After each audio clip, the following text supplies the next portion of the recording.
Mahigit 100 ang namatay sa matinding ulan at baha sa Brazil. Bukod dyan, stranded din ang maraming aso at isang kabayo.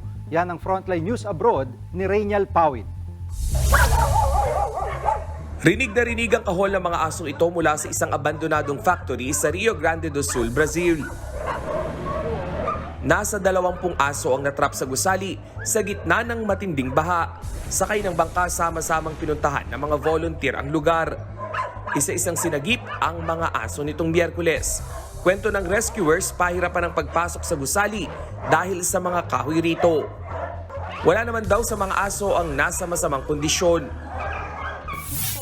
Stranded din ang kabayong ito sa bubong ng bahay sa Rio Grande do Sul.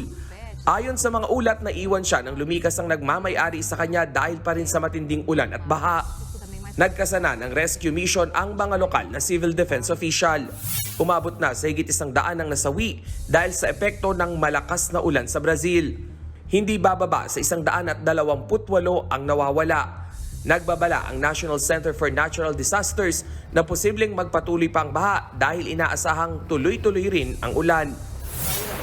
Maaari pang makaapekto ang paglakas ng agos ng tubig sa Iguaza Falls.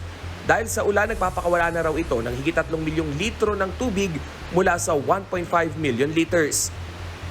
Nagbabalita mula sa Frontline, Rainiel Pawid, News 5. Mga kapatid, Jiggy Manikad po, iba na ang may alam at may pakialam sa panahon ngayon.